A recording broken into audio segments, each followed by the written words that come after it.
Hi friends, அஸ்ஸலாமு அலைக்கும். Welcome to my channel. இன்றைக்கி நம்ம சேனலில் பலாப்பழத்தை பற்றி பார்க்கலாம். எங்கள் ஊரில் சக்கப்பழம் அப்படின்னும் சொல்லுவோம். இப்போ சீசனாக இருக்கிறதுனால ரோட்டோரங்களில் எல்லா இடத்துலையுமே சைடில் வச்சுருக்காங்க. அதில் ஒன்றை வாங்கலாம் அப்படின்ட்டு தான் இன்றைக்கி போயிட்டுருக்கோம். பலாப்பழம் வாங்கும்போது கவனிக்க வேண்டிய விஷயம் என்னென்னா, நல்ல உருண்டை பழமாக பார்த்து வாங்கணும். அதே போல் அதோட முட்கள் விரிஞ்சு இருக்கணும். மரத்தில் விளையக்கூடிய பழங்களிலே பெருசாக காய்க்கக்கூடியது தான் இந்த பலாப்பழம். இந்த ஆள்கிட்ட வாங்கும்போது அவங்க அதை ஓப்பன் பண்ணி பார்க்கறதுக்கு விடலை. அவங்க கத்தியே இல்லை அப்படின்னு சொல்லிட்டாங்க. நாங்கள் இதை முழுசாகவே தான் அப்படியே வாங்கிட்டு போனோம். காயாக தான் இருந்தது. இது 3 நாள் கழித்து தான் பழுக்கும் அப்படின்னு சொன்னாங்க. நாங்கள் அதை வாங்கிட்டு வீட்டில் ஒரு சாக்கு வச்சு அப்படியே மூடி வச்சுருந்தோம். 3 நாள் இருந்தது. சாக்கு போடாட்டாலும் பிரச்சனை இல்லை. அந்த தண்டு கீழ்ப்பகுதி வரும்படியாட்டு அப்படியே வச்சிடணும். 3 நாள் கழிஞ்சாச்சு. ஆனால் கொஞ்சம் கூட அதில் இருந்து வாசனை வரவே இல்லை. இதோட முட்கள் எல்லாம் விரிஞ்சு தான் இருக்குது. தட்டி பார்த்தா இந்த மாதிரி சவுண்டு கேட்கணும். அப்போ தான் நல்ல விளைஞ்ச சக்கப்பழம் அப்படின்ட்டு அர்த்தம். நாங்கள் வாங்கிட்டு வந்ததில் இருந்தும் கலரும் கொஞ்சம் சேஞ்ச் ஆகிருக்கு. அதனால இதில் ஸ்மெல் வராததுனால ஒரு சின்னதாக கொஞ்சம் ஓப்பன் பண்ணி பார்க்கலாம் அப்படின்ட்டு எடுத்து வச்சுருக்கோம். இப்படி ஓப்பன் பண்ணி பார்க்கறதுனால அது பழுக்காமல் இருந்தால் கூட அப்படியே மூடி வச்சிடலாம். அடுத்த நாள் பழுத்துரும். சக்கை கொட்டையிலையும் நிறைய ரெசிபி பண்ணலாம். அதனால் அதையும் வேஸ்ட் பண்ணிடாதீங்க, எடுத்து வச்சுக்கிடுங்க. ஓப்பன் பண்ணி பார்த்ததுமே அதில் நல்ல கலரும் இருக்குது, நல்ல பழுத்திருக்கு. அதனால நாங்கள் கட் பண்ணிட்டோம்.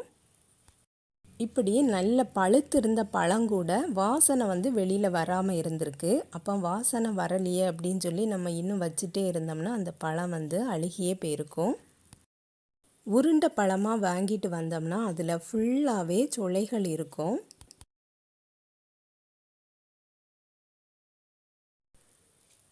பழத்தை பார்த்திங்கன்னாலே தெரியும், நல்ல சூப்பரான சக்கப்பழம் இது. அதோட சுளைகள் நல்ல திக்காட்டு இருந்தது. அதே போல் அந்த சக்கை கொட்டைகளும் நல்ல விளைஞ்சிருந்தது. நல்ல பெரிய சைஸாகவும் இருந்தது.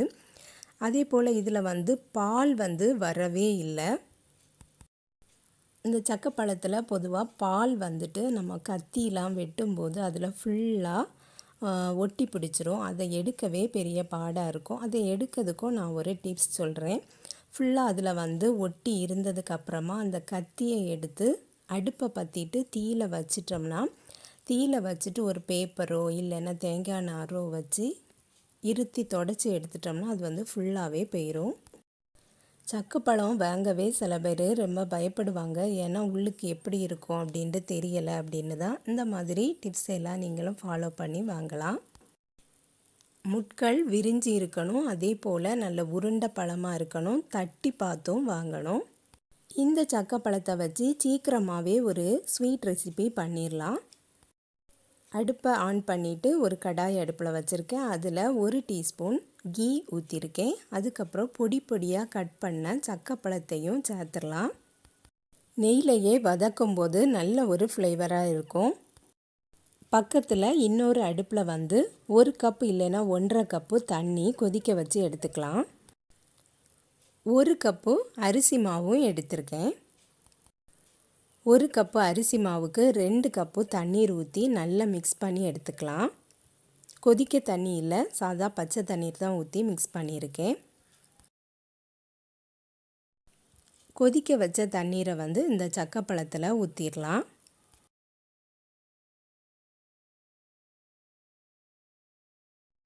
நல்லா கொதித்ததும் சக்கப்பழம்லாம் வெந்துடும். அதுக்கப்புறமா ஏலக்காய் தூள் ஆட் பண்ணிக்கிடலாம். ஸ்வீட்டுக்கு வெல்லத்தை மெல்ட் பண்ணிவிட்டு வடிகட்டி எடுத்து வச்சுருக்கேன். அதையும் இந்த சக்கப்பழத்து கூட மிக்ஸ் பண்ணிடலாம்.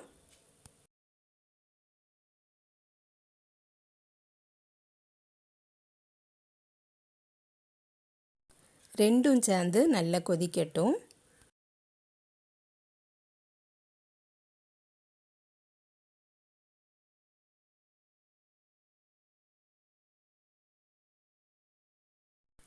அதுக்கப்புறம் மிக்ஸ் பண்ணி வச்சுருக்க அரிசி மாவு கலவையையும் இது கூடவே சேர்த்துடலாம். சேர்த்துட்டு நல்லா மிக்ஸ் பண்ணணும். அரிசி மாவு கலவையை ஊற்றும்போது நல்ல திக்காயிரும். அதுக்கு தான் இந்த அரிசி மாவு நம்ம ஊற்றிருக்கோம். இதுக்கு கூடவே கோகோனட் மில்க்கும் ஆட் பண்ணிக்கிடலாம். நான் வந்து கோகோனட் மில்க் எதுவுமே சேர்க்கலை. மார்னிங் சக்கப்பழத்தை வெட்டினதுமே இந்த ரெசிப்பியை நான் வந்து பண்ணிட்டேன். அதனால தான் நான் வந்து கோகோனட் மில்க் எதுவுமே எடுக்கலை. மாவு கலவையை ஊற்றும்போது கைவிடாமல் மிக்ஸ் பண்ணிகிட்டே இருந்தால் தான் கட்டி பிடிக்காது. இதுக்கு பேர் வந்து சக்கக்களி அப்படின்ட்டு சொல்லுவோம். மார்னிங் பிரேக்ஃபாஸ்ட் ஆட்டும் சாப்பிடலாம், ஈவினிங் ஸ்நாக்ஸ் ஆட்டும் சாப்பிடலாம். ரொம்பவே டேஸ்ட்டாக இருக்கும், நல்ல மணமாகவும் இருக்கும்.